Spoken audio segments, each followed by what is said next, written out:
ಇವತ್ತು ನಾನು 35,000 ಜಾಸ್ತಿ ಟ್ರೇಡಿಂಗಲ್ಲಿ ಪ್ರಾಫಿಟ್ ಮಾಡೀನಿ. ಅದು ನಿಮಗೆ ತೋರ್ಸೋಕ್ಕೂ ಮುಂಚೆ ನನ್ನ ಸ್ಟೂಡೆಂಟ್ಸಿಗೆ ನಾನು ಟೀಚಿಂಗು ಟ್ರೇಡಿಂಗ್ ಎರಡೂ ಹೇಳ್ಕೊಟ್ಟು ಇಂಡಿಪೆಂಡೆಂಟ್ ಟ್ರೇಡರ್ಸ್ ಮಾಡೀನಿ. ಅವ್ರ ಮನೇಲಿ ಕುತ್ಕೊಂಡು ಟ್ರೇಡ್ ಮಾಡಿ ಏನು ರಿವ್ಯೂ ಆಗ್ತೀರಿ ಅಂತ ತೋರಿಸ್ತೀನಿ. ವಿಡಿಯೋ ಕೊನೆ ತನಕ ನೋಡಿ.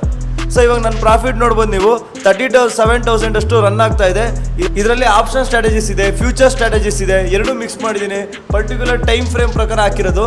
ಆ್ಯಂಡ್ ಅದೇ ರೀತಿ ನನ್ನ ಸ್ಟೂಡೆಂಟ್ಸ್ ನೋಡಿದ್ರೆ ನೀವು ಒಬ್ಬರು ಸ್ಟೂಡೆಂಟ್ಸ್ ಇದು ಮೆಂಟರ್ಶಿಪ್ ಗ್ರೂಪು.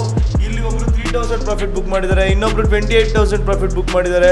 ಆ್ಯಂಡ್ ಅದೇ ರೀತಿ ಇನ್ನೊಬ್ರು ಸ್ಟೂಡೆಂಟ್ ನೋಡಿ ಏನು ಮಾಡಿದ್ದಾರೆ, ಲಾಸ್ಟ್ 7 ಡೇಸು ಕಂಟಿನ್ಯೂಸ್ ಆಗಿ ಪ್ರಾಫಿಟ್ ಮಾಡಿಬಿಟ್ಟು ಮೆಸೇಜ್ ನೋಡಿ ಥ್ಯಾಂಕ್ಸ್ ಫಾರ್ ಶೇರಿಂಗ್ ನಾಲೆಡ್ಜ್ ಅಂತ ಹಾಕಿದ್ದಾರೆ. ಸೊ ನಾವು ಈ ಥರ ಪ್ರತಿಯೊಬ್ಬರಿಗೂ ಇಂಡಿಪೆಂಡೆಂಟ್ ಟ್ರೇಡರ್ಸ್ ಮಾಡ್ತಾ ಇದ್ದೀವಿ. ನಿಮಗೂ ಈ ಥರ ಟ್ರೇಡರ್ ಆಗಬೇಕು, ಸ್ಟಾಕ್ ಮಾರ್ಕೆಟಲ್ಲಿ ದುಡ್ಡು ಮಾಡಬೇಕು ಅಂತ ಅನಿಸ್ತಿದೆ ಅಂದರೆ ನಮ್ಮ ಅಕಾಡೆಮಿನ ವಿಸಿಟ್ ಮಾಡಿ. ಮಹಾಲಕ್ಷ್ಮಿ ಲೇಔಟ್ ಮೆಟ್ರೋ ಸ್ಟೇಷನ್ ಹತ್ರ ಇದೆ. ಆ್ಯಂಡ್ ಪ್ರತಿ ಭಾನುವಾರ ಫ್ರೀಯಾಗಿ ಸ್ಟಾಕ್ ಮಾರ್ಕೆಟ್ ಹೇಳ್ಕೊಡ್ತಾ ಇದ್ದೀನಿ. ಕಲಿಬೇಕು ಅಂತ ಆಸಕ್ತಿ ಇದ್ದರೆ ಬನ್ನಿ, ಬಟ್ ಬುಕ್ ಮಾಡ್ಕೊಂಡು ಬನ್ನಿ ಮೊದಲೇ ಸ್ಲಾಟ್ಸ್ನ, ಯಾಕಂದರೆ ಫುಲ್ ಆದರೆ ಅವತ್ತಿರಲ್ಲ. ಆ್ಯಂಡ್ ಈ ವಿಡಿಯೋ ಇನ್ಫಾರ್ಮೇಷನ್ ಅನಿಸ್ತಿದೆ ಅಂದರೆ ನಿಮ್ಮ ಫ್ರೆಂಡ್ಸ್ ಆ್ಯಂಡ್ ಫ್ಯಾಮಿಲಿಗೆ ಶೇರ್ ಮಾಡಿ. ಎಲ್ಲರೂ ಕೂಡ ನಾಲೆಡ್ಜ್ ಇಟ್ಕೊಂಡು ಟ್ರೇಡಿಂಗ್ ಮಾಡಿ. ವಿತೌಟ್ ನಾಲೆಡ್ಜ್ ಯಾರು ಟ್ರೇಡ್ ಮಾಡಿ ದುಡ್ಡು ಕಳ್ಕೊಂಡು ಸ್ಟಾಕ್ ಮಾರ್ಕೆಟ್ನ ಬ್ಲೇಮ್ ಮಾಡಿಬಿಡಿ. Thank you.